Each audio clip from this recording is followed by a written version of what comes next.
예, 또 뵙게 돼서 참 반갑습니다. 예, 옆에 계신 분들과 또 인사하시겠습니다. 반갑습니다. 잘 오셨습니다.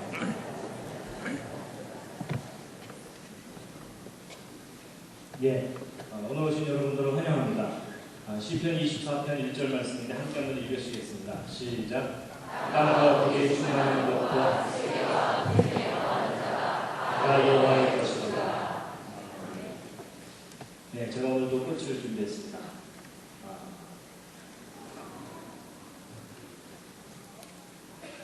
네, 오늘은 인류의 조상은 누구인가 하는 내용으로 소개를 해드리겠습니다. 인류의 기원.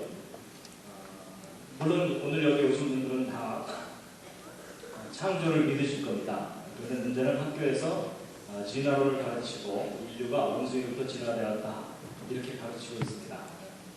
무조건 학교에서 가르치는 것이 무조건 잘못됐다 이렇게 할 게 아니고 구체적으로 뭐가 잘못된 것인지 그런 것들을 우리가 알 필요가 있습니다.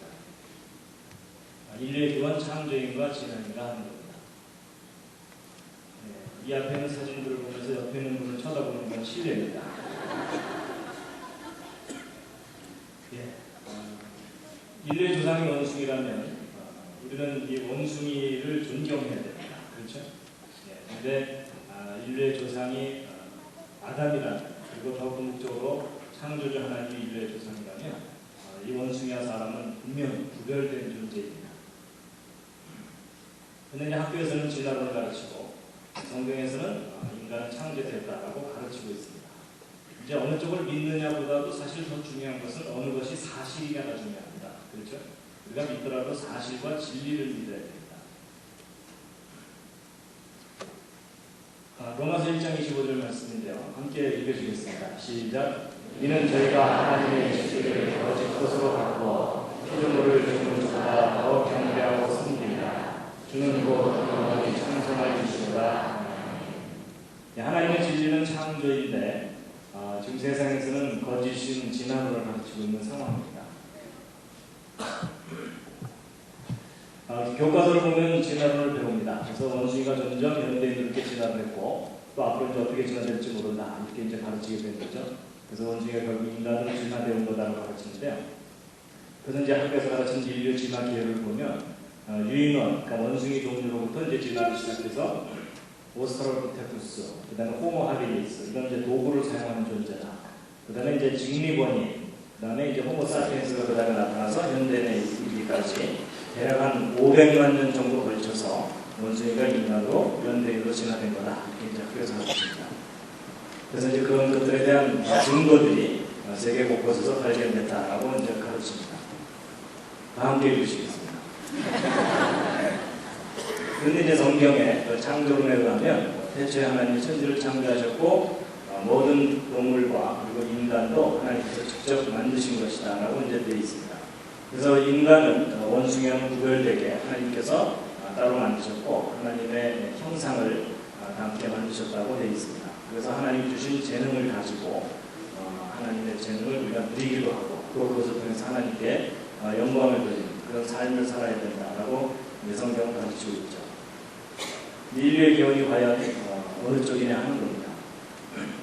그런데 인류 기원에 관한 가장 중요한 증거는 화석입니다. 과거에 살았던 사람들이 어떤 모습이냐를 직접 보여주는 증거가 화석이기 때문에 이제 화석이 인류 진화에 대해서 답을 가지고 있다고 할 수가 있습니다. 그래서 이제 화석자들을 좀 이제 설명을 드릴 텐데요. 이제 아마 어른들이 예전에 진화를 배울 때 많이 귀에 익숙한 존재들이 있습니다. 그래서 오스트랄로피테쿠스 기억나십니까? 예, 자바원인, 국병원인, 네안데르탈인, 크로마뇽인 뭐 이런 식으로 이제 진화되었다라고 이제 설명을 하면서 예전 학교 교과서를 통해서 배우셨던 그림이 바로 이런 그림들입니다. 기억나십니까? 예, 원숭이에서 사람으로 점점 진화해 온 거다. 그래서 두개골도 이렇게 변해왔다 이렇게 얘기합니다. 그래서 이제 보통 이게 두개골을 발견하고 나면 이게 어느 정도 진화된 것인지에 대해서 나름대로 결정하고 추정을 하고 그랬는데요. 보통 이제 예전에 뭘 갖고 그 짐작을 했냐면 이 얼굴의 이 동사각도입니다. 그래서 이게 수직에 가까울수록 현대인이라고 취급을 하고 이게 좀 많이 기울어져 있을수록 원숭이 쪽에 가깝다. 이렇게 판단을 하는 겁니다.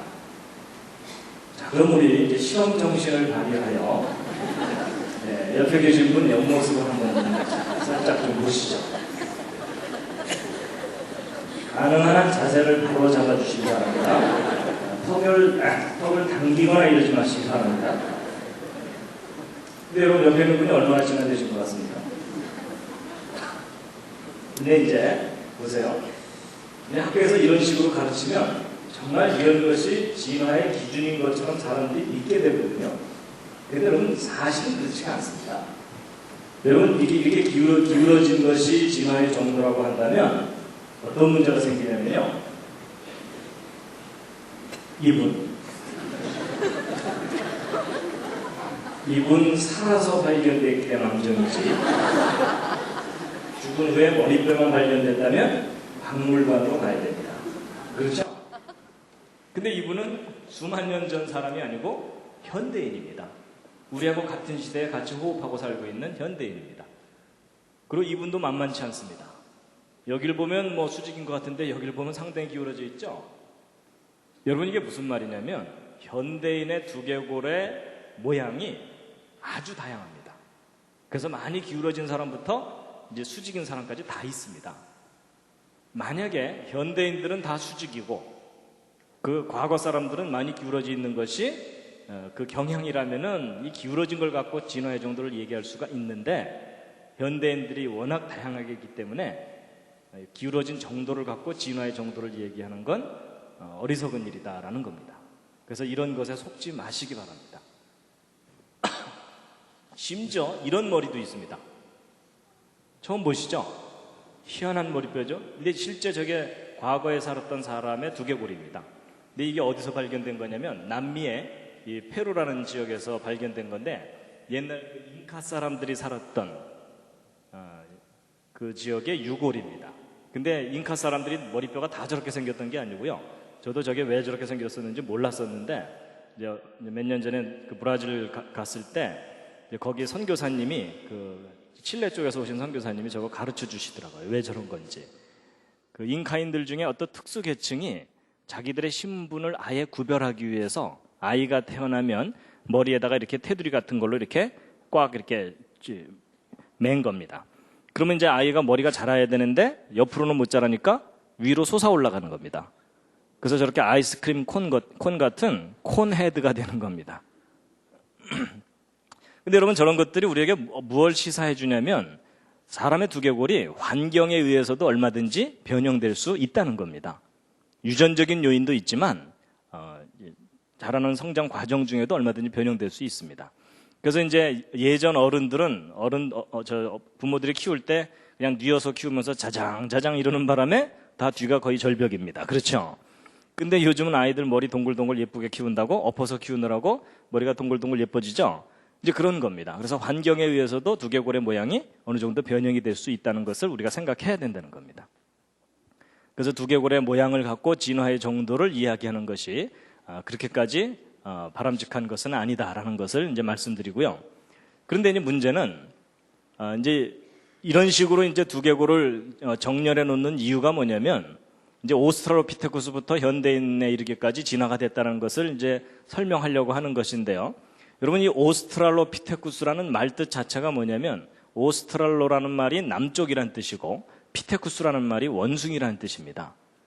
그러니까 발견된 두개골의 특징이 원숭이 종류에 가깝기 때문에 그렇습니다.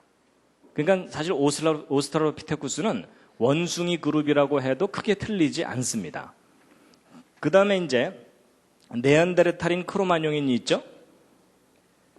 여러분, 전 네안데르탈인 크로마뇽인은 이제 진화론에서 이용할 때는 현대인으로 진화되기 바로 직전 단계다 이렇게 설명을 하거든요. 근데 여러분, 이 네안데르탈과 크로마뇽인은 현대인과 다를 바가 없습니다. 보통 그 네안데르탈인이나 크로마뇽의 두개골이 현대인보다 조금 크다, 작다 이런 얘기를 하거든요. 근데 조금 크다, 작다라고 말하는 것은 현대인의 평균 크기보다 크다, 작다는 얘기를 하는 거지 현대인의 범위를 벗어나서 크거나 작거나 한 것은 아닙니다. 여러분 지금도 여러분 주변을 한번 대충 둘러보시면요. 머리가 좀 작으신 분이 있고 좀 크신 분도 계시죠. 그럼 전 세계 사람들을 다 모아놓고 나면 이 머리의 크기가 상당히 큰 차이가 있습니다. 그렇죠? 근데 그렇게 다양한 차이의 중간이 평균이라고 하면 그거보다 좀 크다 작다 이런 얘기를 하는 겁니다. 그러니까 이 크로마뇽이나 네안데르탈인은 현대인에서 벗어나는 그런 존재가 아니라는 겁니다. 그래서 여러분 이게 무슨 얘기냐면 미국 뉴욕 같은데 이제 그 복잡한 사거리에 앉아서 전 세계 사람들이 거기 모여 살잖아요. 그래서 사거리에 앉아갖고 지나가는 사람 머리통만 하루 종일 쳐다보면 그 중에는 크로마뇽인도 지나가고 네안데르탈인도 지나간다 해도 별로 틀리지 않는 얘기다라는 겁니다. 그러니까 결국 이 오스트랄로피테쿠스와 이 네안데르 크로마뇽인은 원숭이 아니면 사람입니다. 그러니까 사람. 예.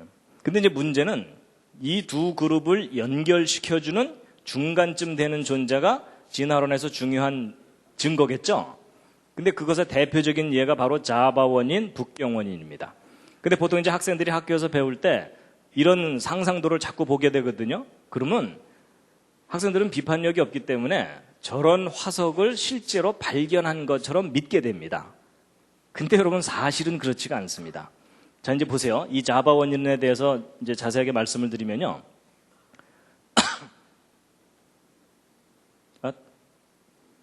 이 사진이 왜 갑자기 먼저 나오죠? 이제 이 자바 원인에 대해서 말씀드리면, 이 자바 원인은 1891년에 네덜란드의 유진 뉴버라는 사람이 진화론을 너무나 강렬하게 믿고 있었기 때문에 자기는 진화의 증거를 찾으러 가겠다 그러면서 인도네시아 자바 섬에 갔습니다. 거기 가가지고 여기저기 뒤지다가 이제 뼈들을 발견했어요. 인간의 화석이라고 여겨지는 뼈들을.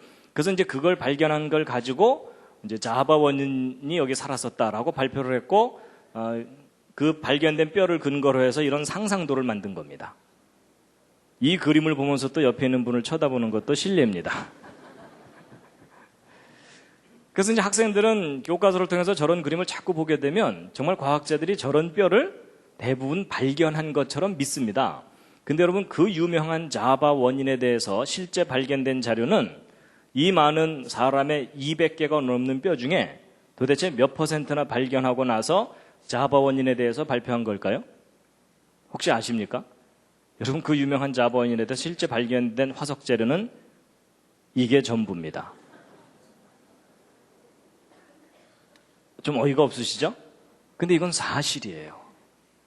그 유명한 자바 원인에 대해서 발견된 건 머리 덮개 부분의 뼈 일부하고 허벅지 뼈 하나, 그리고 이빨 몇 개, 끝. 그런데 이걸 가지고 이런 존재가 살았다고 사람들로 하여금 믿게 만든 겁니다. 근데 여러분 이걸 갖고 이걸 만들어내려면 뭐가 필요하겠습니까?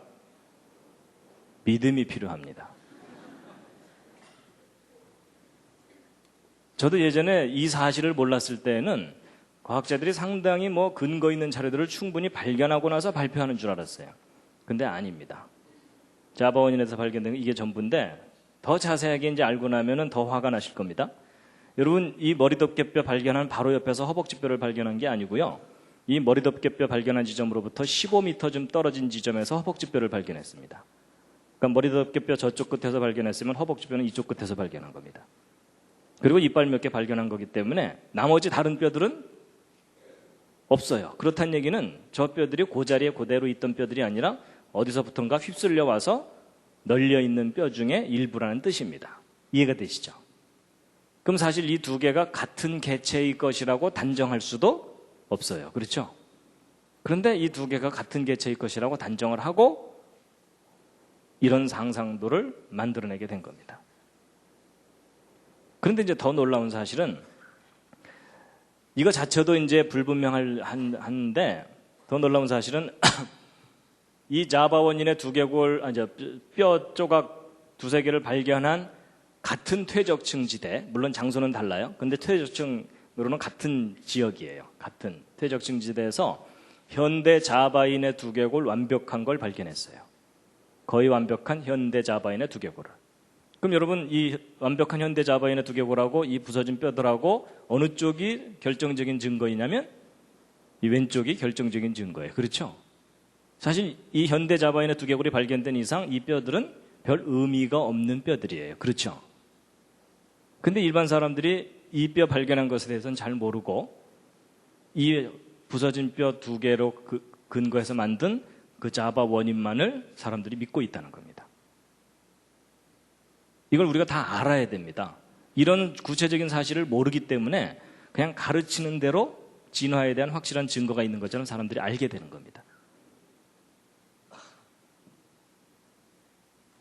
그래서 이제 그 자바 원인에 대해서는 그 뼈 일부만 발견된 거고요. 그 다음에 이제 북경 원인이 있습니다. 이 북경 원인도 역시 그 원숭이와 인간을 연결시켜주는 결정적인 증거인 것처럼 세상에 널리 알려진 건데, 중국의 북경 근처에 그 주구점이라고 하는 조크디엔이라고 하는 곳에 동굴지대에서 발견된 뼈 조각들을 가지고 이제 발표를 한 건데요. 근데 이제 이 동굴에서 발견된 뼈들의 상당수, 거의 대부분은 전쟁 중에 분실됐습니다. 그래서 원본이 없어져 버린 상태입니다. 지금 현재는. 그래서 일부 파편만 남아있는데 그 파편 남아있는 게 이게 전부입니다. 나머지 뼈들은 없어요.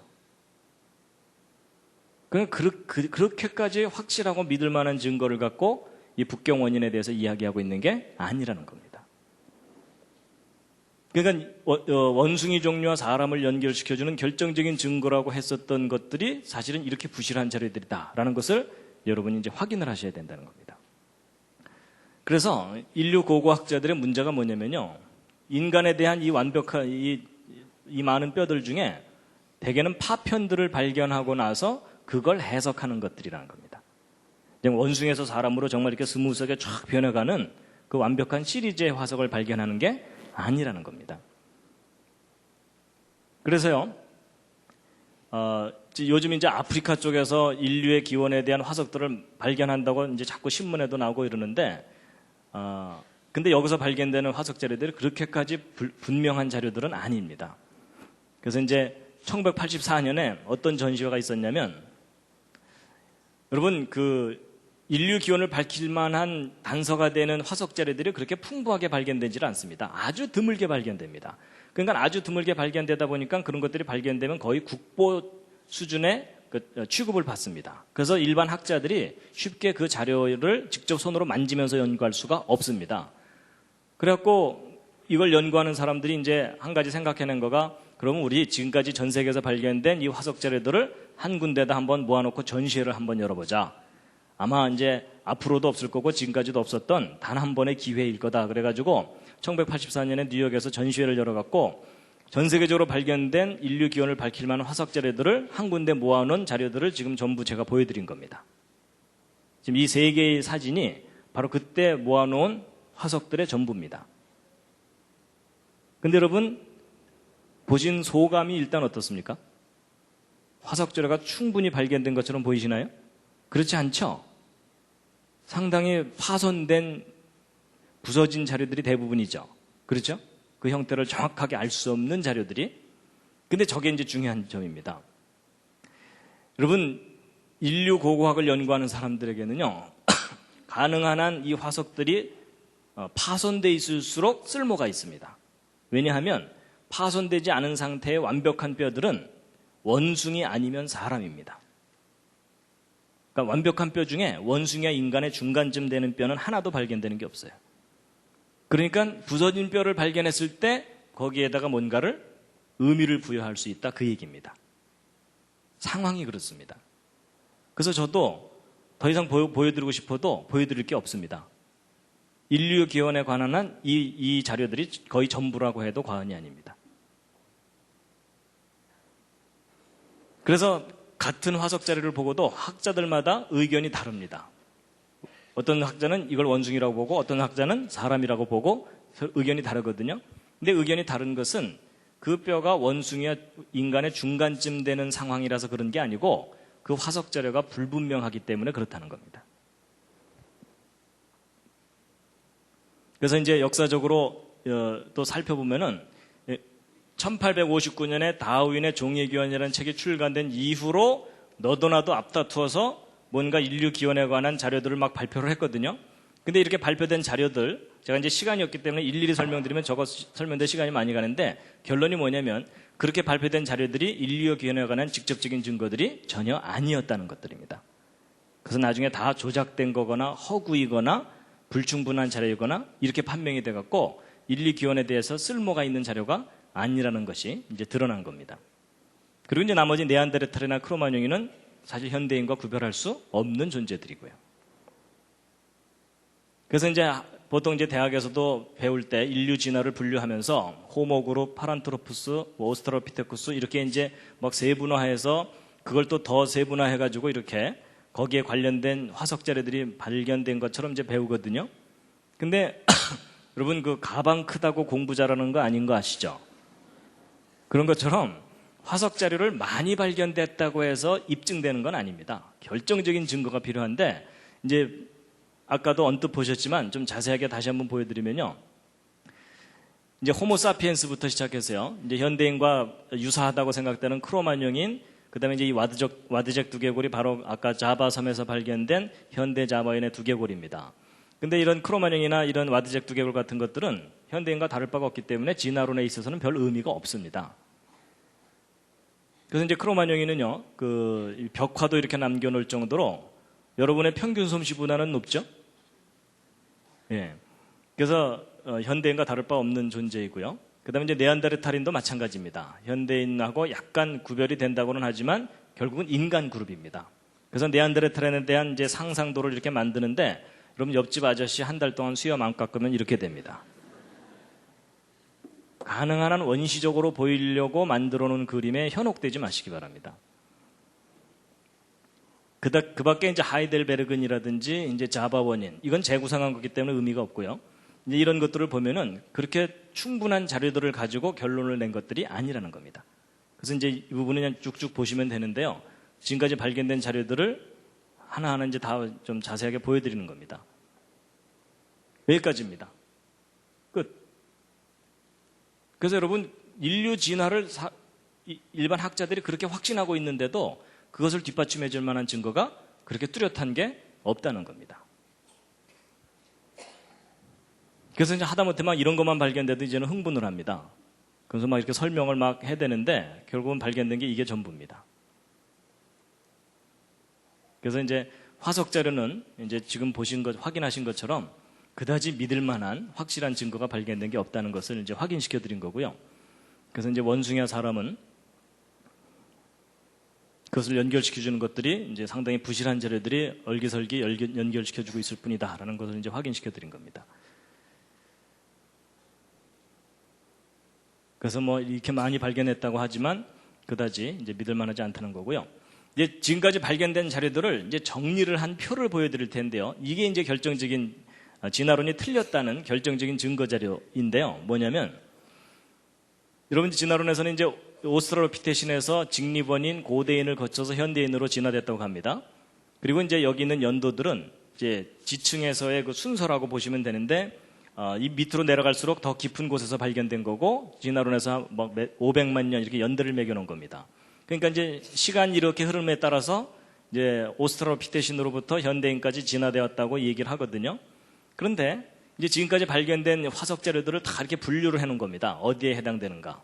그런데 이 직립원인들이 최근의 퇴적층 속에서도 발견이 돼요.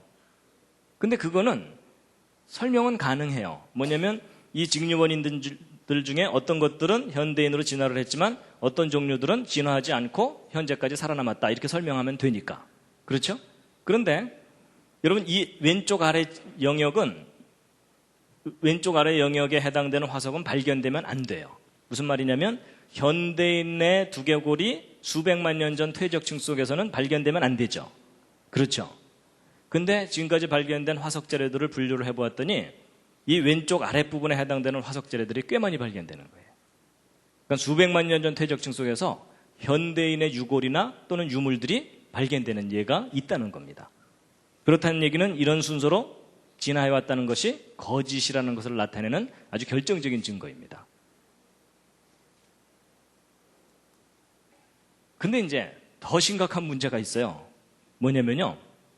이제 좀 황당하게 들리시겠지만 사실이니까 말씀드립니다. 미국에 가면 공룡 화석이 발견되는 퇴적층 지대가 있습니다. 그래서 이 지역의 퇴적층은 전형적인 중생대 퇴적층이에요. 그래서 저기서 이제 공룡 화석들이 잔뜩 발견돼가지고 이제 공룡 화석을 발견한 다음에 그 일부분을 지붕을 씌워갖고 공룡 기념관을 만든 곳입니다. 그래서 이제 이 일대는 전형적인 공룡 화석 퇴적층 지대인데 놀랍게도 이 속에서, 이 퇴적층 속에서 사람의 완벽한 뼈가 발견됐어요.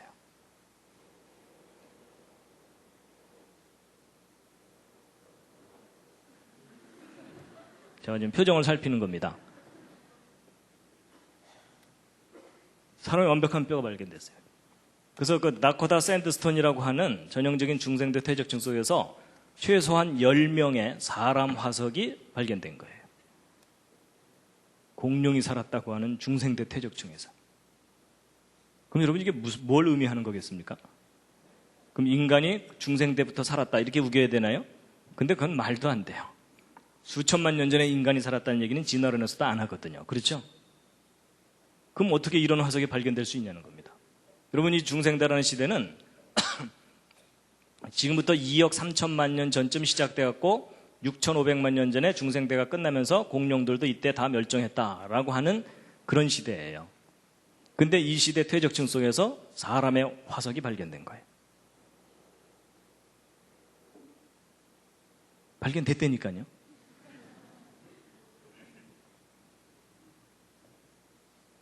그래서 여러분 그 사람뼈 완벽한 것들이 발견되었고 이게 인터넷에 자료가 떠 있습니다.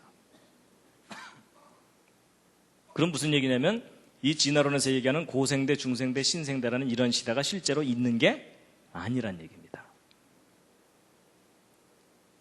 이 진화론이 만들어낸 가상적인 시대입니다. 저런 시대라는 것이. 그래서 지난번 제가 그랜드 캐년 얘기한 것과 함께 연관해서 생각하면 이런 겁니다. 지금 그랜드 캐년 퇴적층은 진화론에서는 고생대 퇴적층이라고 해석을 하거든요. 근데 여러분 이 고생대 퇴적층들이 실제로 고생대가 있었던 게 아니라 대홍수 때 1년 만에 쌓인 퇴적층이라면 이 고생대라는 것 자체가 의미가 없어진다는 뜻이죠. 그렇죠? 지금 이 중생대 퇴적층 속에서 인간의 화석이 발견됐다는 것도 역시 이 중생대라는 시대가 있었던 게 아니라는 얘기입니다. 여러분 이런 화석은 중생대 퇴적층에서 하나만 나와도 진화론이 무너지는 겁니다. 그렇죠? 혹시 저 사람들이 중생대 퇴적층으로 땅굴 파고 들어가서 죽었을까요? 그래서 여러분 지금까지 우리가 진화론으로 잘못 알고 있던 지식을 과감하게 교정을 해야 됩니다. 왜냐하면 진화론이 틀렸다는 결정적인 증거들이 너무나 분명하게 발견되고 있거든요. 자, 그런데 이제 보세요. 여러분, 옛날 고대 사람들이 태양을 신으로 많이 섬겼죠. 그렇죠? 근데 여러분, 오늘날 현대인들 중에 태양을 신으로 섬기는 사람들이 있나요, 없나요? 현대 문명인들 중에. 거의 없죠. 그렇죠? 거의 없다고 생각하시죠? 근데 그게 틀린 생각이십니다. 여러분, 오늘날 현대인들의 많은 수가 태양을 신으로 생각하고 있습니다. 이게 무슨 뚱딴지 같은 얘기냐? 뚱딴지 같은 얘기가 아니고요. 잘 보세요. 여러분, 진화론에 의하면 이 지구가 태양으로부터 떨어져 나와서 불덩어리였다가 점점점 식었고 그 와중에 분자들이 자기들끼리 결합해서 생명체가 저절로 생겨났고 그렇게 생겨난 생명체가 수억 년 동안 다양한 생명체들로 변해온 거다라고 설명하잖아요. 근데 여러분, 이 지구상에 이런 생명체가 저절로 생길 수 있게 된 원인을 진화론에서는 뭐라고 보는지 아세요? 여러분, 이 지구상의 분자들이 우연히 결합할 수 있도록 지구상에 에너지를 공급해 주는 것이 태양이라고 보고 있어요. 그렇죠? 태양. 그럼 여러분, 이 지구상에 생명체가 존재하게 된 원인을 진화론에서는 뭐라고 보고 있냐면 태양으로 보고 있는 거죠. 그러면 진화론에서는 태양이 곧 신의 역할을 하는 거예요. 이해가 되시나요? 여러분, 진화론에서의 신은 태양이에요. 태양이 지구상에 에너지를 공급해줘서 생명체가 저절로 생겨나게 했다. 이런 논리가 진화론이거든요. 그래서 오늘날 놀랍게도 학교에서 여러분이 진화론을 배우신 거가 그 뿌리를 찾아 들어가면은 태양이 신이라는 사상을 배우는 겁니다. 근데 여러분, 하나님이 가장 싫어하시는 것 중에 하나가 뭐냐면 우상숭배죠. 그렇죠? 참 하나님이 아닌 어떤 하나님이 창조한 피조물을 신처럼 섬기는 것을 싫어하시잖아요. 그렇죠? 근데 오늘날 진화론 사상이 알고 보면 태양신 숭배 사상과 그 끝이 맞닿아 있습니다.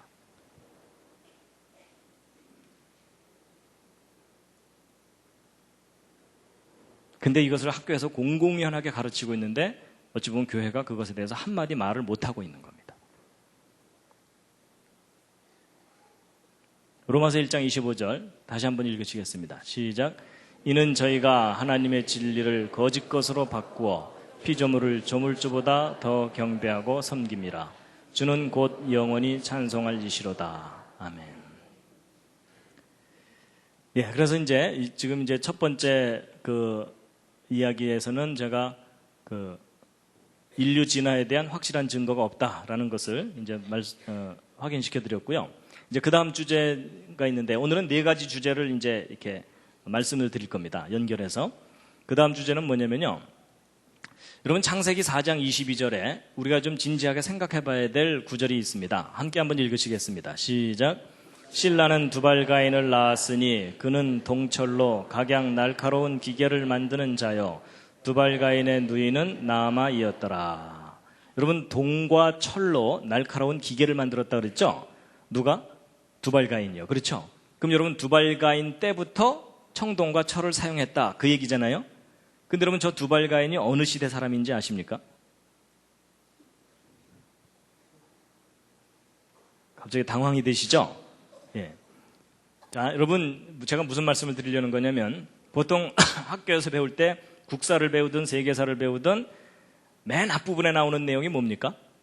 구석기, 신석기, 청동기, 철기 이런 식으로 문명이 진화해왔다 이렇게 배우시죠.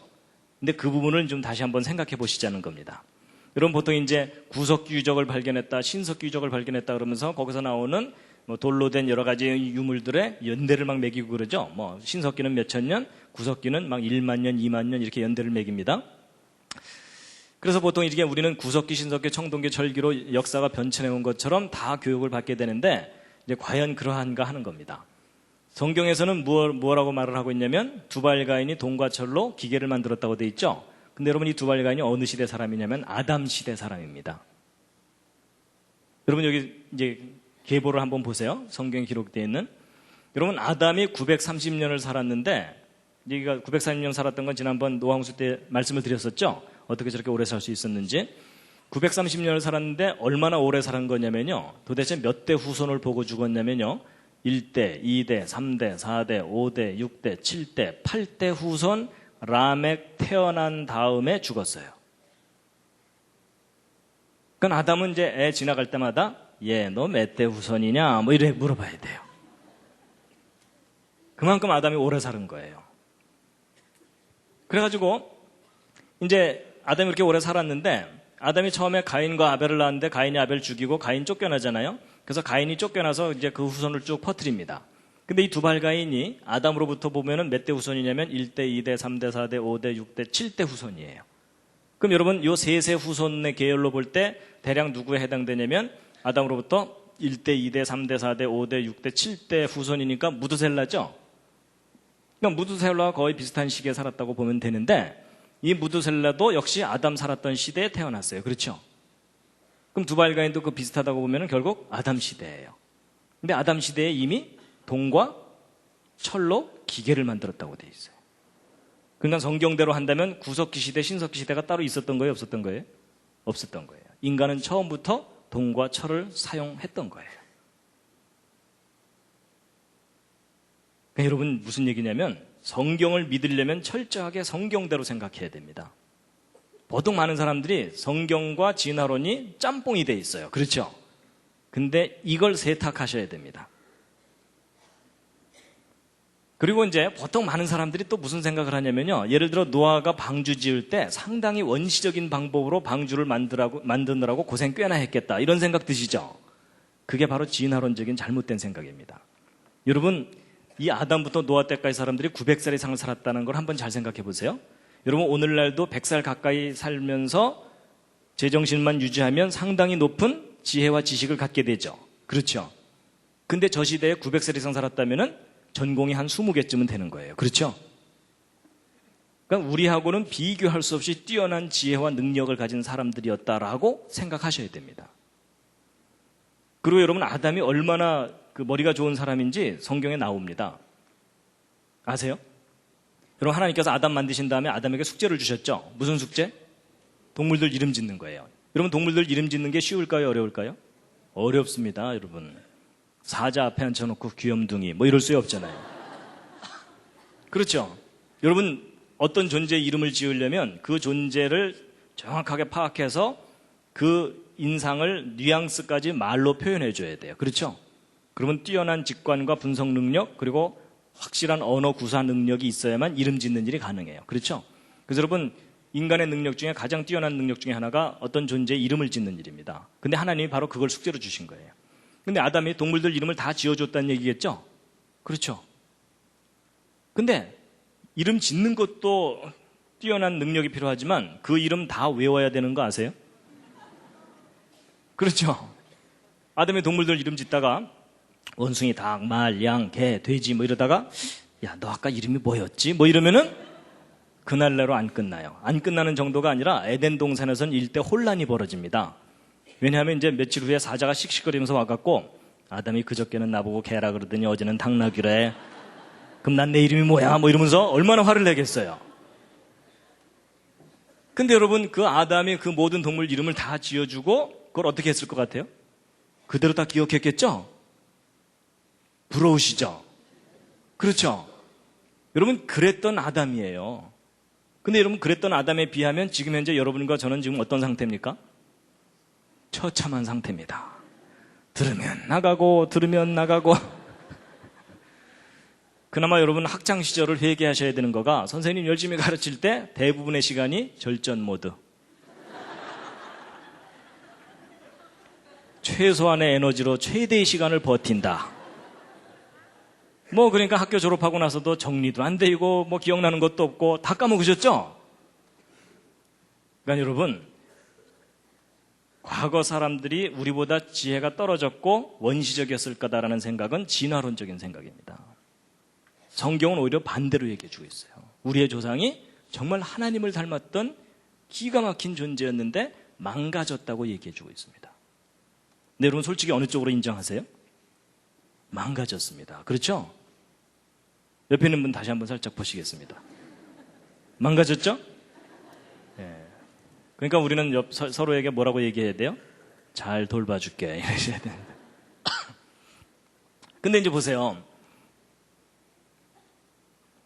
성경에는 처음부터 동과 철을 사용했다는 겁니다. 그럴 정도로 인간이 지혜로운 존재였었습니다. 그래서 이제 성경 역사를 보면은 아담 때부터 청동과 철을 사용해서 쭉 온 거예요. 그래서 이제 그것에 대한 아주 중요한 단서를 하나 좀 알려드리면요. 이겁니다. 여러분 이 오른쪽 사진을 보시면요.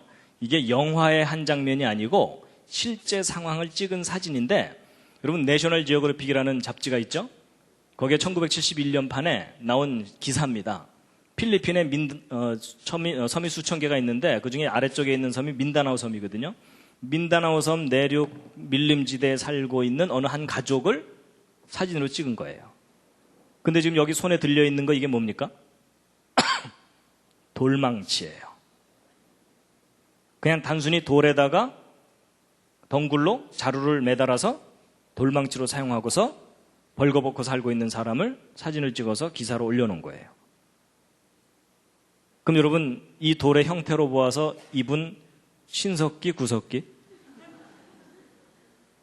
여러분 신석기와 구석기의 차이가 뭐죠? 뭔가 다듬으면 신석기, 안 다듬고 그냥 사용하면 구석기죠? 근데 이 돌 다듬은 거예요? 안 다듬은 거예요? 안 다듬은 거예요. 그렇죠? 그럼 이분 무슨 시대 사람? 구석기인이라고 해야 돼요. 그렇죠? 근데 이 사람은 수만 년 전에 살았던 사람이 아니고 오늘날 우리와 동시대에 살고 있는 사람이에요.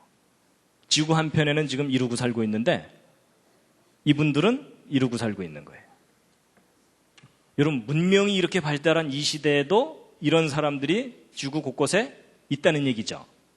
그럼 여러분 시간을 과거로 거슬러 올라가면 과거에도 문명을 이룬 주변에는 항상 저런 초보적인 삶을 사는 사람이 늘 있었겠죠.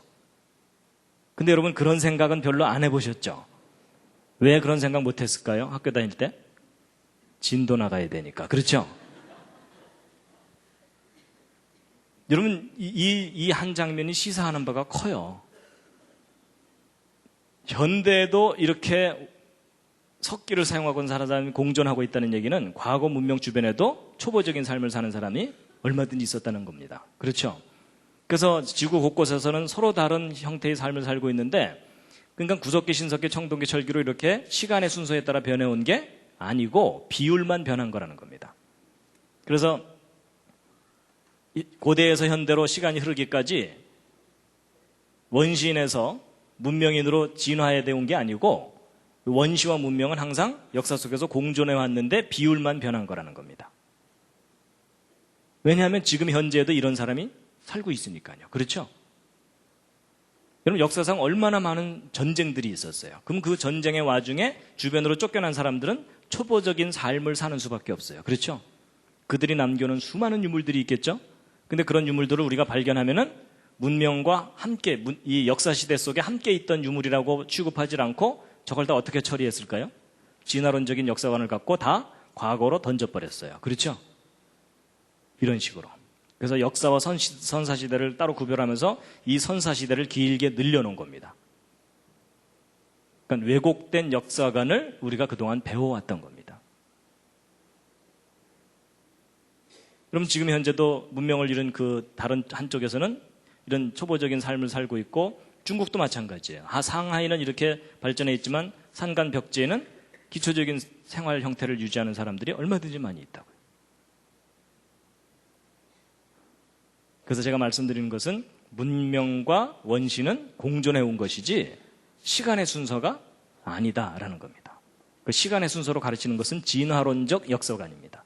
그래서 여러분 이 창조론과 진화론의 문제가 이 과학의 생물학 영역에서만 있는 문제가 아닙니다. 지금 이 창조와 진화의 이 진화론적 사상이 모든 학문에 지금 다 침투해 들어가 가지고 신학조차도 진화론의 영향을 아주 심각하게 많이 받았습니다. 그래서 신에 대한 개념이 진화됐다. 이런 이론들이 막 생기고 그러면서 점점 성경의 권위를 깎아내리고 이런 일들이 아주 많이 일어나고 있습니다. 그래서 여러분 구석기, 신석기, 청동기, 철기 이런 시간 순서에 따른 문명의 변화는 진실이 아니다라고 생각하셔야 됩니다. 그래서 여러분 우리는 홍수 이전의 세상을 잃어버렸고 홍수 이후에 얼마든지 이런 석기 유물을 사용하는 사람들이 늘 공존해 올 수 있었다라는 것을 염두에 두어야 된다는 이야기입니다. 어떻게 좀 공감이 가시나요? 안 가셔도 할 수 없습니다. 이건 제가 우기는 거기 때문에. 근데 충분히 우리가 생각해야 될 부분입니다. 그래서 이제 이제 석기 시대에 관한 이야기를 이제 말씀드렸고요. 그 다음 이야기가 이제 인종 문제입니다.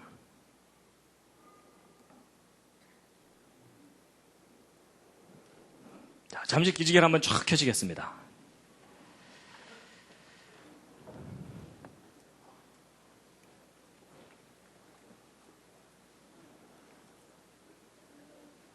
좌양좌하셔서 옆에 있는 분 안마를 또 해드리겠습니다. 좌양좌하셔서 옆에 있는 분.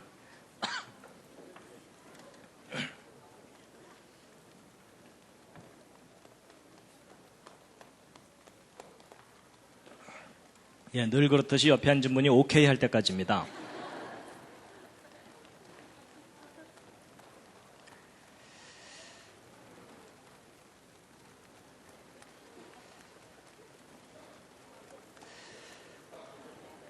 예, 반대로 또 해드리겠습니다.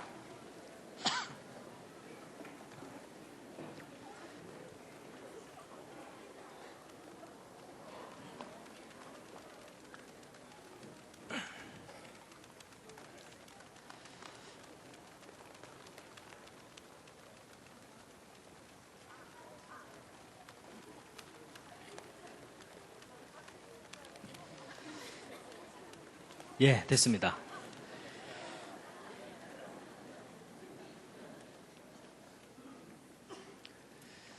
자, 인종의 기원인데요. 기독교인들조차도 신화를 가지고 있습니다.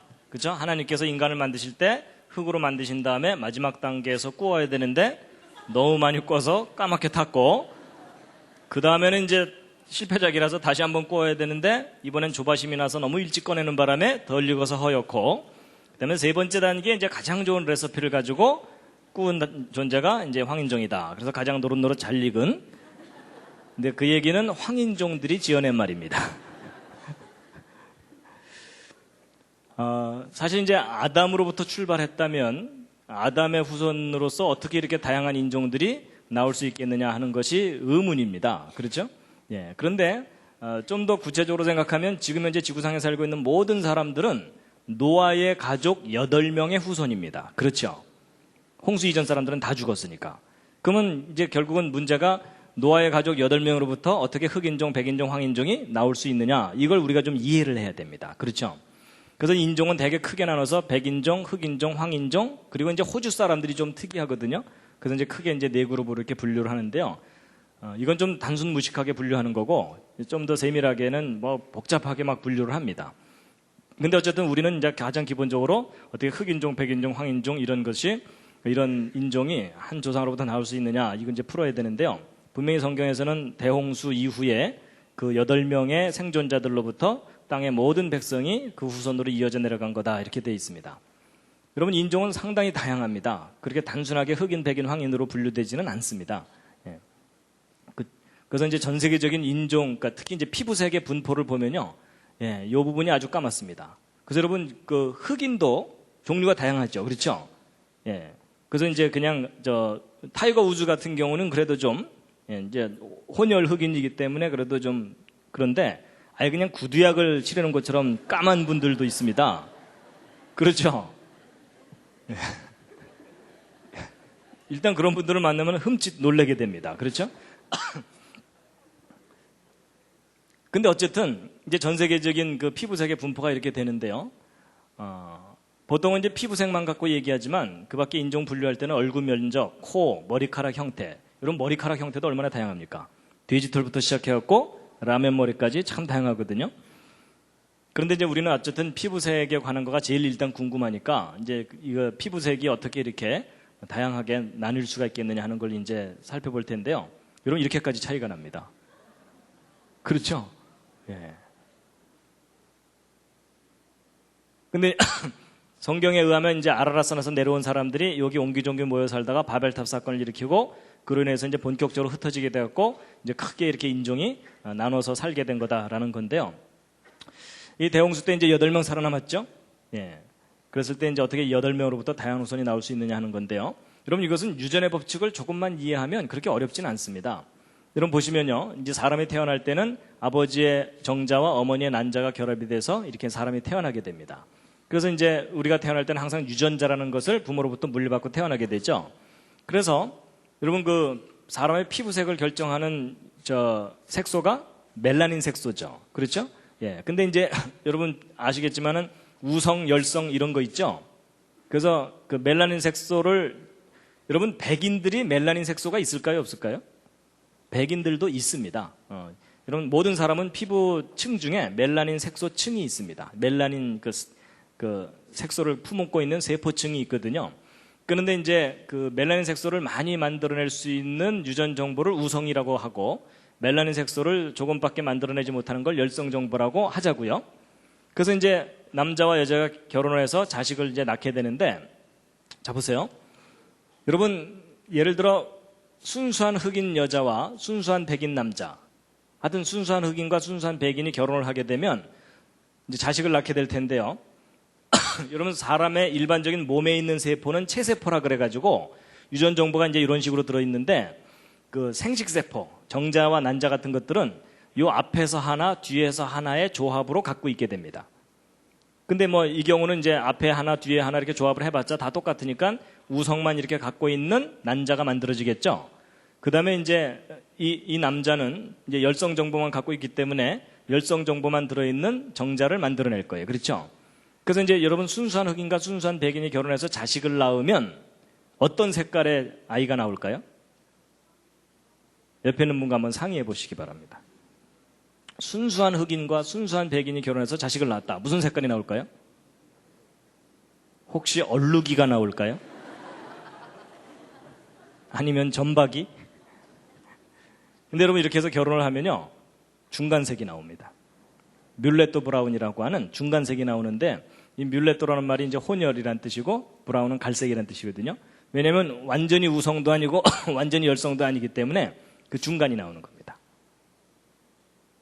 이렇게 나와요. 근데 이제 이런 뮬레토 브라운들끼리 결혼하면 어떻게 될까요? 뮬레토 브라운들끼리 결혼하면 어떻게 되냐면 여러분 요 앞에서 하나 뒤에서 하나의 조합으로 만들어진다 그랬으니까 우성만 들어있는 난자가 만들어지기도 하고 열성만 들어있는 난자도 만들어지겠죠. 그리고 중간도 만들어지고요. 근데 이쪽도 마찬가지겠죠. 그래서 이 둘이 결혼하잖아요. 그럼 그 자녀들이 컬러풀해집니다. 그래서 이 두 사람이 결혼해갖고 그냥 우리는 하나만 낳자 이럴 경우에는 확률적으로 볼 때 그냥 갈색이 나오겠죠. 근데 이 두 사람이 이제 결혼해갖고 약속하기를 우리는 힘 닿는 데까지 계속 낳아보자 이러면서 한 수십 명을 줄줄줄줄 낳으면 그 중에 까만 아이도 나오고 하얀 아이도 나오고 중간색도 다양하게 나와요. 그러니까 이 두 사람 아이 낳을 때마다 얼마나 신났겠어요. 그렇죠? 낳을 때마다 색깔이 다르니까 또 낳아보자 또 낳아보자 이러면서 그냥 계속 낳았을 거 아니에요. 근데 여러분 이건 유전의 법칙이기 때문에 반드시 이렇게 돼요. 근데 여러분 이 표가 우리에게 상당히 중요한 걸 알려줍니다. 여러분 부모는 분명히 외형적으로 색깔이 똑같죠. 그렇죠? 외형적으로 볼 때는 같은 인종이잖아요. 근데 자식을 낳았더니 다양한 인종이 갑자기 확 튀어나오죠. 그러니까 여러분 인종이 나눠지는데 수천 년이 걸려요? 아니면 일대만 해도 나눠질 수가 있어요? 단 일대만 해도 인종이 나눠질 수가 있다는 거예요. 그러니까 유전의 법칙을 알면 인종이 분리되는 것은 너무나 쉬운 일이에요. 그 대신 부모가 이런 우성과 열성을 다 갖고 있어야 되죠. 그렇죠? 근데 어쨌든 같은 부모 밑에서 다양한 인종이 순식간에 나온다라는 겁니다. 근데 이제 이렇게 낳은 자녀들끼리 모여 살다가 세상은 넓고 할 일은 많다 이래가지고서 뿔뿔이 흩어져서 산다고 치자고요. 예를 들어 이 우성 정보만 가진 자녀들끼리 유럽에 올라가서 아프리카 쪽으로 가서 자식을 막 낳으면 그 후손들 어떻게 될까요? 구두약 집안이 되는 겁니다. 그리고 이 열성 정보를 가진 자녀들끼리 유럽 쪽으로 올라가서 서로 자식을 많이 낳으면 어떻게 되겠어요? 그 집안은 가래떡 집안이 되는 겁니다. 그렇죠? 그 다음에 이제 이런 갈색 중간색을 가진 자녀들끼리 서로 결혼하게 되면 갈색 종족이 되겠죠. 그렇죠? 또 다른 근데 이 갈색 종족이 황인종은 아닙니다. 황인종은 아니에요. 황인종은 좀 다르게 설명을 해야 됩니다. 그리고 또 다른 갈색 종족이 만들어질 수도 있고요. 그렇죠? 또 서로 다른 갈색 종족들이 뮬레토 브라운을 다시 만들 수도 있고. 그러니까 유전의 법칙에 의해서 얼마든지 어떻게 조합되느냐에 따라서 다양한 인종이 여러 형태로 생길 수 있다는 겁니다. 이해가 되시죠? 여기까지 별로 어렵지 않으셨죠? 자, 그럼 이제 퀴즈를 하나 드리겠습니다. 퀴즈가 뭐냐면 인류의 첫 조상인 아담은 무슨 인종이었을까요? 흑인종, 백인종, 황인종 중에 어떤 인종이었을까요? 옆에 있는 분과 한번 또 상의해 보시기 바랍니다. 도움이 별로 안 되시더라도 상의를 좀 해주시기 바랍니다.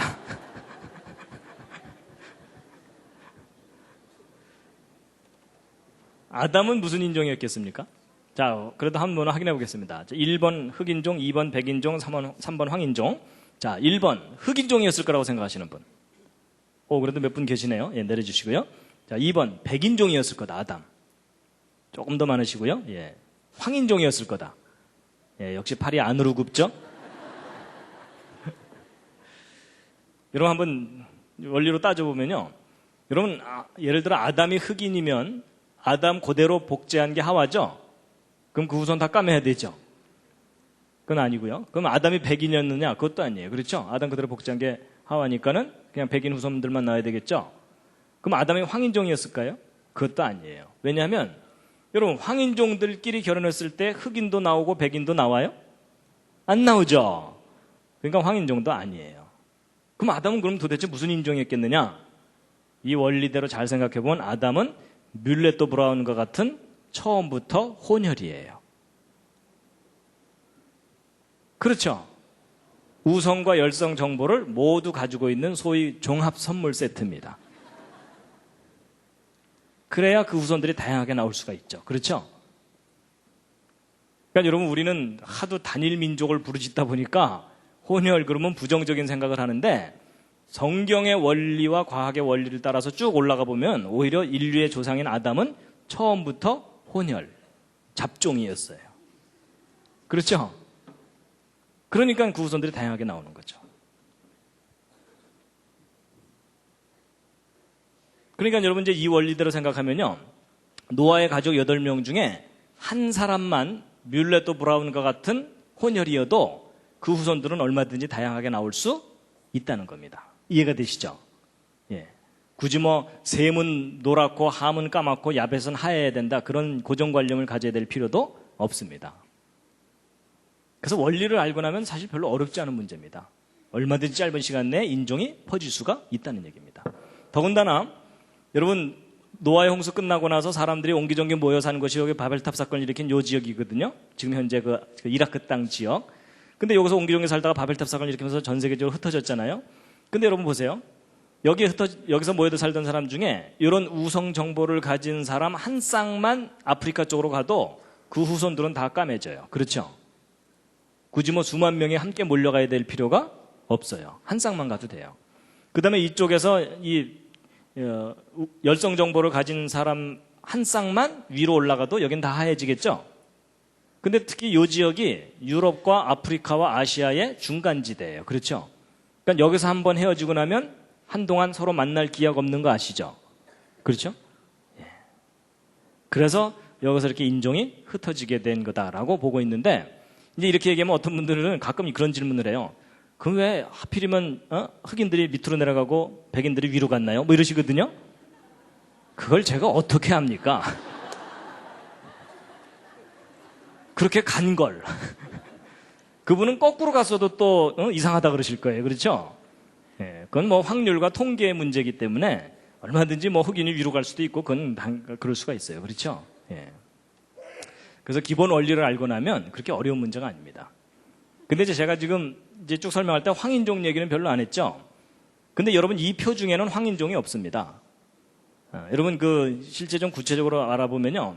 이 우리의 그 멜라닌 중에는요. 페오멜라닌, 유멜라닌 이래가지고 주로 유색인종들에게는 유멜라닌이 많고 이 밝은 백인 쪽에는 페오멜라닌이 있어갖고 멜라닌 색소도 두 종류가 있다는 겁니다. 그래서 저것이 또 어떻게 조합되느냐에 따라서 다양한 인종이 나올 수 있다는 겁니다.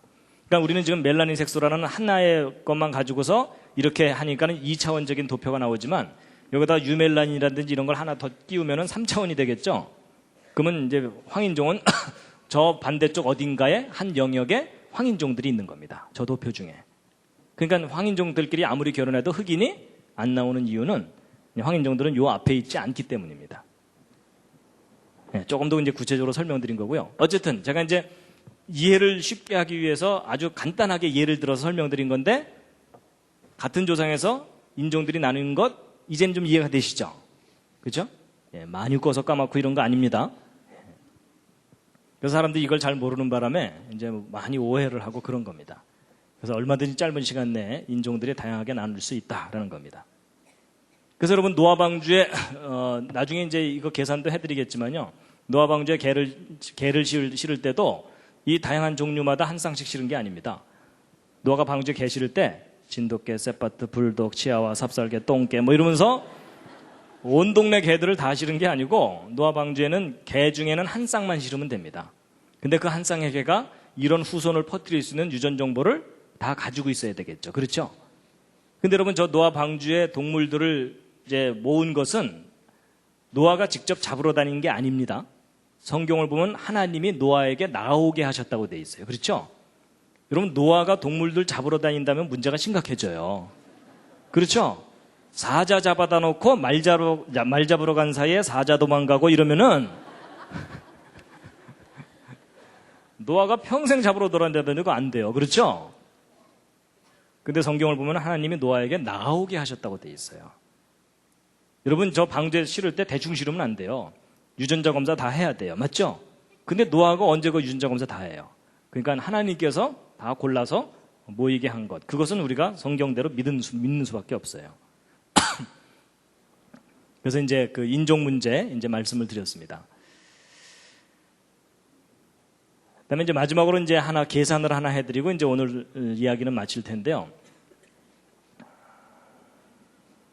여러분 수학 좋아하십니까? 예, 표정이 갑자기 어두워지십니다. 예. 근데 이제 수학이라기보다는 그냥 중등 산수입니다.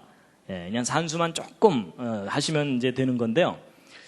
여러분 창세기 10장 32절을 보면 홍수 후에 그 8명으로부터 이 땅에 있는 모든 사람들이 나뉘어졌다고 돼 있죠.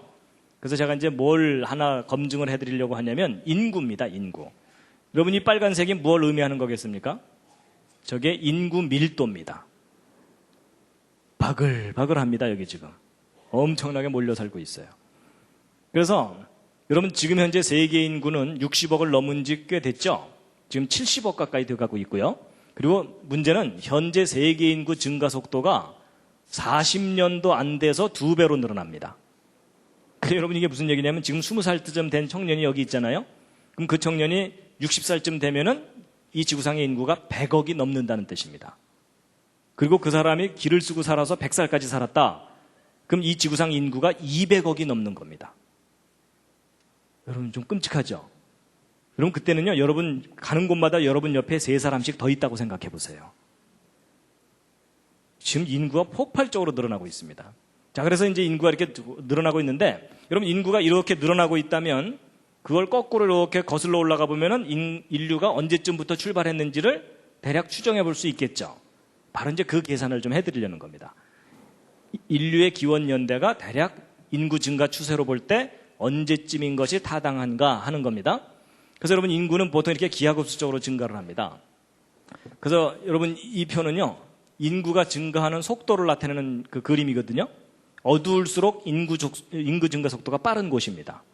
그러니까 여러분 유럽 쪽에서 아무리 아이를 적게 낳아도 이쪽에서 너무나 많이 낳기 때문에 이쪽에서 나와서 계속 이쪽으로 이민을 가니까 여기 인구가 줄어들 수가 없어요. 그렇죠? 그래서 여러분 지금 인구가 증가하는 것을 막을 길이 없어요. 이런 나라들이 지금 통제가 안 되는 나라들이거든요. 그러니까 인구가 지금 폭발하고 있습니다. 그래서 이제 보세요. 이제 뭘 확인시켜 드리려고 하냐면, 여러분 진화론에서는 대략 현생 인류의 직접적인 조상, 곧 직립 원인이 대략 한 50만 년 전쯤 출현했다는 거예요. 그럼 그때 적어도 2사람 이상의 사람이 50만 년 지나는 동안 60억으로 불어나야 되는 거겠죠? 대략 50만 년 기간 동안에. 근데 이제 성경은 뭐라고 써 있냐면, 황당하게도 지금부터 대략 4,500년 전쯤에 전 세계적인 대홍수 때에 이 방주에 탔던 8명이 살아남아가지고 몇 년 만에 60억이 돼야 돼요? 대략 4,500년 만에. 그렇죠? 근데 여러분 솔직히 어느 쪽이 그럴 듯하세요? 옆에 있는 분과 한번 서로 얘기해 보시죠. 그래도 50만 년 쪽이 이 정도 세월은 걸려야 60억 늘어날 것 같죠? 여러분 저런 건요, 여러분의 상식 수준에서 추정한다고 해결되는 게 아니고요, 계산해봐야 해결됩니다. 여러분 일반 사람들은 3자리 숫자만 넘어가도 정신이 혼미해집니다. 인정하시죠? 그렇죠? 그러니까 3자리 숫자 넘어가는 건 절대로 추정하지 마세요. 그건 전문가한테 계산을 맡기시기 바랍니다. 자, 여러분 성경 기록을 보면은 지금부터 4,300년 전에 대홍수가 있었다는 거예요. 여러분 인구는 기하급수적으로 증가한다는 말을 하죠. 그래서 2사람이 4사람 되고 4사람이 8사람 되고 이런 식으로 증가해갖고 인구는 이렇게 직선적으로 증가하는 게 아니라 막 이렇게 있는 숫자에 비례해서 늘어나니까는 막 이 은행 이자로 따지면 복리로 늘어나는 겁니다. 느낌이 오시죠? 예. 그래서 이제 먼저 진화론부터 계산해 보겠는데요. 지금부터 설명드리는 게 무리가 되시는 분들은 너무 버티지 마시고 주무시기 바랍니다. 예. 부작용이 일어날 수가 있으니까, 예. 주무시다가 나중에 결론만 들으시기 바랍니다. 여러분 지금 현재 세계 인구가 40년마다 2배씩 늘어난다 그랬죠? 그러면 옛날에는 좀 느렸다고 생각해 보자고요. 그래서 옛날에는 한 500년마다 2배. 근데 여러분 500년마다 2배면 빠른 거예요? 느린 거예요? 느린 거긴 한데 얼마나 느린지 느낌은 잘 안 오시죠? 쉽게 생각하면 이런 겁니다. 여러분 우리나라 역사 중에 조선이 500년이었죠? 그럼 여러분 집안이 조선 초기에 2사람 결혼했는데 조선 말기에 4사람 되는 거예요.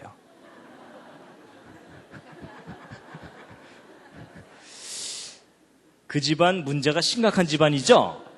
아마도 그 집안은 대대로 역적 집안이었을 가능성이 높습니다. 그래서 숫자가 좀 불어나면 역적 모의를 했다가 발각이 되는 바람에 멸문지화 중에 3족을 멸하는 멸문지화 중에 뒷문으로 애기 하나 뭐 이런 거 있죠. 그랬다가 이제 산에 들어가서 어떻게 살다가 숫자가 또 불어나가지고 또 한 번 도전했다가 이번에도 발각이 되는 바람에 이번에는 담 너머로 애기 하나 뭐 이런 식으로 하여튼 기구한 운명을 해야 겨우 2사람, 4사람 될 거예요. 근데 어쨌든 그렇게 느린 속도로 인구가 증가한다고 계산해 보자고요. 그럼 여러분 처음에 2명이 500년 후에 4명, 1000년 후에 8명 이렇게 불어나겠죠? 그럼 대략 5000년 지나면 1000배 정도로 불어나요. 그럼 이제 50만 년 동안 계속 불어날 테니까 50만 년 지난 후에는 몇 명이 되겠느냐 하는 거예요. 근데 여러분 여기 보시면은 2, 4, 8 이게 뭐냐면 2의 1승, 2의 2승, 2의 3승 이렇게 되니까 결국 요 위에 있는 지수만 계속 늘어나는 거예요. 그렇죠? 500년마다 1씩. 그러니까 2의 n승으로 늘어나는 건데 이걸 우리는 이진법에 약하니까 10진법으로 바꿔줘야 되죠? 그래서 이제 이진법을 10진법으로 바꿔주는 게 바로 이거거든요? 그럼 이걸 이제 풀어야 돼요. 근데 여러분 제가 다음 말을 하는 순간 여러분 머리에서 쥐가 나실 겁니다. 이걸 풀려면 어떻게 해야 되냐면 양변 로그를 취하면 여러분 지금까지 들으신 설교 중에 로그 이야기 한 적 없으셨죠? 어느 목사님도 그렇죠? 예, 하여튼 오늘 특이한 날입니다. 양변 로그를 취하면 여러분 이 지수가 앞으로 튀어나갑니다. 그럼 이제 n 로그 2는 k 로그 10이거든요. 근데 로그 10은 그냥 1이니까 없어지고요. 그 드디어 이제 우리가 k를 구할 수 있는 찬스가 왔어요. n 값과 로그 2 값만 알면 돼요. 그렇죠? 그럼 이 n 값은 뭐냐면 500년마다 1씩 늘어나니까 50만 년이 500년의 몇 배인지를 계산하면 돼요. 그렇죠? 그러면 대략 한 1000 정도 돼요. 그럼 n 값을 우리가 이제 구한 거예요. 그럼 이제 로그 2만 알면 되죠? 로그 2가 얼마죠? 예배 시간에 이런 걸 물어볼 줄은 모르셨죠? 이 로그 2는 0.30 너덜너덜 이렇게 됩니다. 그러니까 대략 0.3이니까는 이게 대략 얼마냐면은 1000에다가 0.3을 곱하니까 300 정도 되는 거예요. 드디어 우리가 고대한 K 값을 구한 거예요. 그럼 10의 몇 승? 10의 300승. 여러분 이게 무슨 얘기냐면 50만 년 전에 2사람이 500년마다 2배라는 아주 느린 속도로 늘어나도 50만 년 지난 지금 현재 세계 인구는 10의 300승명이 돼야 된다라는 이야기예요. 근데 여러분 10의 300승이 어떤 숫자인지 아세요?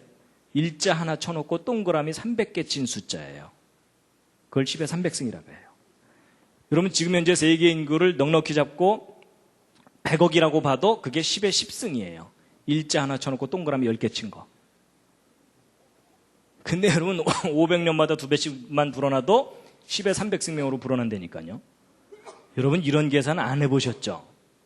그러니까 안 하니까 50만 년이 그럴듯해 보이시는 거예요. 이게 지금 황당한 숫자입니다. 저도요 10의 300승이 감이 안 잡혀갖고 제가 어느 날 계산을 해봤어요. 저 감을 좀 잡기 위해서. 무슨 계산을 해봤냐면요 이런 계산인데 아주 심심한 날 했어요. 제가 평소에는 저런 계산 안 합니다. 아주 심심한 날 제가 했는데 이거 무슨 계산이면 이런 겁니다. 사람을 모아가지고 지구만한 덩어리를 만들려면 몇 명 필요한가 이런 계산을 해본 거예요. 저를 정상으로 안 보시는 표정이십니다. 근데 여러분 보세요. 지구 반경 6370km니까는 부피를 구하려면 3분의 4 파이 r 3승해야 되는 거 아시죠? 이과분들은. 그렇죠? 예, 아시죠? 그래서 이제 계산한 게 뭐냐면요. 지구의 반경 아니까 부피 구했고, 그 다음에 사람의 부피를 구해야 되는데, 사람은 모양이 복잡하니까 구하기가 어려워요. 그래서 쉽게 생각했어요. 키, 어깨 너비, 가슴 두께를 구하면 한 사람 들어갈 수 있는 관 사이즈가 나와요. 이제 그것을 사람의 부피라고 그냥 대충 계산을 한 거예요. 그래서 이제 한 사람의 이렇게 부피를 계산한 다음에 요 숫자를 요거로 나누면 돼요. 그랬더니 몇 명 필요하냐면 10의 21승명 필요해요. 여기 9가 있으니까 10의 22승 정도 되는 거거든요. 근데 저 10의 22승명이 이 천체 물리학자들이 이 우주 안에 있는 별의 숫자 정도 된다고 하는 숫자가 바로 저 숫자예요. 그러니까 결국 사람을 이 우주 안에 있는 별의 숫자만큼 모으면 지구만한 덩어리가 된다 그 뜻이에요. 근데 여러분 아무래도 300승 되려면 멀었죠? 그래서 이게 지구 갖고 해결이 안 되는구나 그래서 이번엔 태양 갖고 했어요. 지구보다 100배 크거든요, 지름이. 그러니까는 태양 갖고 해봤더니 10의 28승명. 이게 무슨 얘기냐면 사람을 10의 28승명 모으면 태양만해진다 그 뜻이에요. 그래도 300승 되려면 멀었죠? 그래갖고 이번에는 태양계. 무슨 얘기냐면 태양을 중심으로 해서 수금, 지화, 목토, 천해, 명왕성까지를 반지름으로 하는 거대한 우주공을 만들어 놓고 거기다가 사람을 집어넣으면 몇 명 들어가는가 이런 계산한 거예요. 여러분 제가 그날 얼마나 심심했는지 아시겠죠? 그리고 계산해 봤더니 10에 39승명 들어가요. 그래도 멀었죠? 그래서 이번에는 일광년. 일광년이면요, 빛의 속도로 1년간을 간 거리만큼의 큰 공을 만들어 놓은 거예요. 그리고 거기다 사람 집어넣은 거예요. 그랬더니 10에 49승명 들어가요. 그래서 이것도 안 되는구나. 우리 은하계. 여러분, 우리 은하계는요, 이 반경이 5만 광년이에요. 요 중심에서 요 가장자리까지 가려면 빛의 속도로 5만 년을 가야 돼요. 지구는 여기서 3만 광년 떨어진 곳에 있어요. 근데 이런 우리 은하계만한 공을 만들어 놓고 거기다 사람 집어넣으면 몇 명 들어가는가 계산해 봤더니 10에 64승명밖에 안 들어가요. 그러니까 여러분 이게 얼마나 황당한 숫자인지 이제 감이 오시죠? 여러분 진화로 나서 인류 기원연대 수십만 년으로 잡은 거 실수인 거 아시죠? 이런 계산 구체적으로 안 하면 그렇게 어리석은 생각 할 수밖에 없어요. 그러면 이제 반대로 이 황당한 계산 말고 성경의 그 창조론에 따르면 지금부터 대략 4,500년 전쯤에 노아 홍수 때 8명 살아남았는데 대략 4,500년 만에 60억으로 불어나야 되죠. 근데 여러분 보세요. 우리가 지금 8명에서 대략 50억 된 거를 계산해야 되는데 여기서 여기까지 계산하기는 복잡하니까 아예 두 사람이 100억 되는 걸 먼저 계산한 다음에 요거를 고려해 주면 되거든요. 그럼 여러분 이제 결국은 2의 1승, 2의 2승, 2의 3승 해갖고 2의 m승 됐을 때가 100억인데 100억은 10의 10승입니다. 그럼 이제 2의 m승은 10의 10승. 이걸 풀면 돼요. 똑같은 방법으로 어떻게 하면 된다고요? 양변 로그를 취하면. 그럼 이제 이렇게 로그를 취하고 나서 이 지수를 앞으로 빼내면은 m 로그 2는 10 로그 10인데 로그 10은 1이니까 결국 우리가 m 값을 구할 수 있는 거가 10을 로그 2로 나누면 돼요. 그렇죠? 로그 2로 나누면 0.30 너덜너덜 되니까 33이 돼요. 그럼 여러분 이게 이 m이 33이라는 얘기가 무슨 뜻이냐면 여기서부터 몇 번 깡총깡총 뛰면 33번 깡총깡총 뛰면 100억이 된다는 거예요. 근데 우리가 구하려는 것은 여기서부터 여기가 아니라 여기서부터 여기죠. 그러니까 여기서부터 여기면 몇 번을 빼줘야 되냐면 한 번, 두 번, 세 번을 빼줘야 되죠. 그러면 여기서부터 여기까지는 몇 번만 뛰면 돼요? 30번. 그렇죠? 30번만 뛰면 돼요. 그럼 이게 무슨 얘기냐면 노아 방주에서 내려온 그 8명이 30번 2배로 불어나면 현재 세계 인구가 된다. 그 뜻이에요. 근데 여러분 그 30번을 몇 년 동안 뛰어야 되냐면 4,500년 동안 뛰어야 되죠? 그럼 4,500년 동안 30번 뛰려면은 몇 년마다 한 번씩만 뛰면 되냐면 평균 150년마다 한 번씩만 2배로 뛰면 돼요. 그렇죠? 그럼 여러분 이게 무슨 얘기냐면 노아 방주에서 나온 그 8명이 평균 150년마다 2배씩으로만 불어나도 현재 세계 인구가 된다. 그 얘기예요. 그럼 여러분 150년마다 2배면 빠른 거예요? 느린 거예요? 느린 거라는 거 아시겠죠? 그게 무슨 얘기냐면요. 조선이 500년이었죠. 그럼 조선 초기에 두 사람이 150년 후에 4명, 300년 후에 8명, 450년 후에 16명. 그럼 500년 후쯤 대략 한 20명 되겠죠? 여러분 조선 초기에 결혼한 두 사람이 조선 말기에 가족 다 모아서 사진을 찍었더니 20명 모였어. 그 집안도 꽤 문제가 있는 집안이죠? 그런데 그렇게 느린 속도로 천천히 늘어나도 대홍수 때 살아남은 8명이 지금 현재 세계 인구가 된다는 얘기예요. 여러분, 제발 성경 좀 믿어주시면 감사하겠습니다. 여러분, 인류 역사가 결코 길지 않습니다. 여러분, 저도 이런 계산을 해보기 전까지는요, 이런 계산 해보기 전까지는 진화론에 한 50만 년이 더 그럴듯해 보였어요. 그리고 성경에 기록된 이 4,500년 전의 대홍수는 믿을 수가 없었어요. 근데 제가 이 계산을 하고 나서 이 진화론에서 이야기하는 인류 기원 연대가 너무나 황당하다는 걸 알게 됐어요.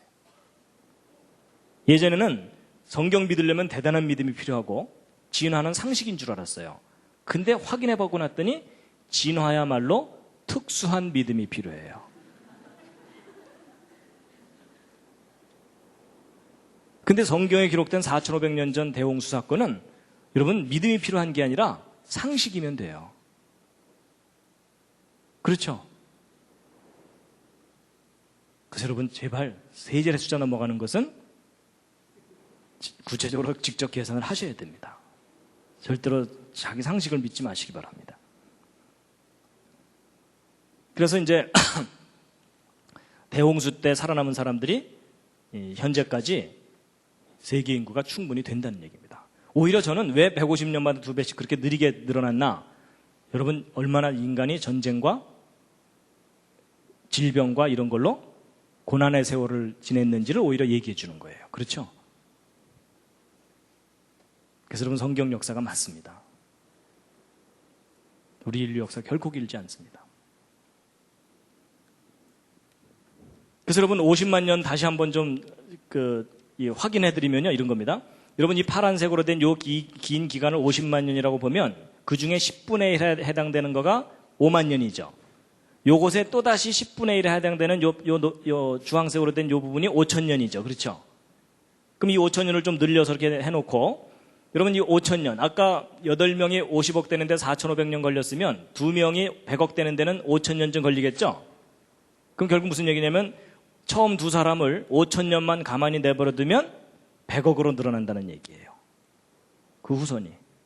근데 문제는 이렇게 100억 늘어나고 난 다음에 계속 50만 년을 유지할 수가 없죠. 그럼 이 사람들 멸종해야 되는 거 아시죠? 한번. 그때 한 쌍의 남녀가 다시 살아남아갖고 또 5천 년 동안 또 100억이 또 늘어나요. 그리고 또 멸종해야 되죠. 그래서 이런 멸종을 몇 번 해야 돼요? 100번 해야 돼요. 그렇죠? 그래야 이 50만 년 역사가 설명이 돼요. 아니면 어떻게 설명해야 되냐면 여기서는 10,000년에 2배씩 늘어나다가 5,000년에 2배씩 늘어나다가 1,000년에 2배씩 늘어나다가 그 다음에 500년에 2배씩 늘어나다가 100년에 2배씩 늘어나다가 최근에 와서 40년에 2배씩 늘어났다 이렇게 얘기 되거든요. 근데 여러분 10,000년에 2배씩 늘어나는 거 믿으려면 무슨 믿음이 필요하다고요? 특수한 믿음이 필요해요.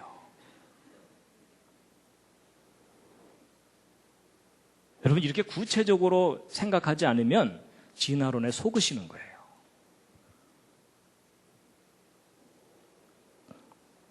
내가 수학 모른다고 트릭을 쓰는 거 아니냐 이러실까봐 제가 계산한 거 다 확인시켜 드립니다. 여러분 제가 지난번 노아홍수 이야기할 때 언뜻 무슨 말씀을 드렸냐면 대홍수 때 아담의 후손이 몇 명까지 불어났겠느냐 이런 퀴즈를 드린 적이 있었죠. 그때 대략 최소 10억에서 최대 100억 정도로 살았을 거다라고 말씀드린 적이 있었죠. 솔직히 그때 믿으셨어요? 안 믿으셨어요? 믿고는 싶지만 그게 이해는 안 되셨을 거예요. 그렇죠? 근데 여러분 이 계산이 바로 그겁니다. 잘 보세요. 이게 처음 두 사람이 50년마다 2배씩 늘어나는 속도로 늘어났다고 할 때 늘어난 인구를 쭉 계산한 건데 1600년 만에 170억으로 늘어나요. 그러니까 여러분 노아 홍수가 아담 창조된 이후로 1656년에 있었던 홍수거든요. 그러니까 창조 후 1656년에 있었던 홍수가 노아의 홍수예요. 근데 여러분 아담의 후손들이 50년마다 2배씩으로만 늘어나도 1600년 만에 170억이 되는 거예요. 그러니까 제가 그때 설명드릴 때 최소 10억에서 100억이 넘을 수도 있다라는 말씀을 드렸었거든요. 실제 그게 가능해요. 왜냐면 지금 현재는 더군다나 여러분 아담은요 900살 이상 살았잖아요. 그리고 가인 아벨 셋까지 낳고 그만 난 게 아니고요. 그 후 800년을 지내며 자녀를 낳았으며 이렇게 돼 있어요. 여러분 맨 처음 창조됐을 때는요 지구는 넓고 할 일은 많은데 사람은 없으니까 가능한 한 많이 낳아야 돼요. 그렇죠? 그러면 인구 증가가 엄청나게 빠르게 됩니다. 근데 그렇게 많던 그 사람들이 대홍수로 멸망당한 겁니다. 그러니까 하나님께서 인간을 그대로 놔두면 매번 멸망당할 수밖에 없어요. 맞죠? 그러니까 하나님께서 이 인류를 구원하는 방법은 인간 스스로 구원될 수가 없기 때문에 하나님이 직접 이 땅에 오셨던 겁니다. 차라리 내가 죽자. 이해가 되시나요? 차라리 내가 죽자. 이런 오신 거예요. 40년마다 2배면요 더 빨라요. 1600년 되면은요 1조가 넘어버려요.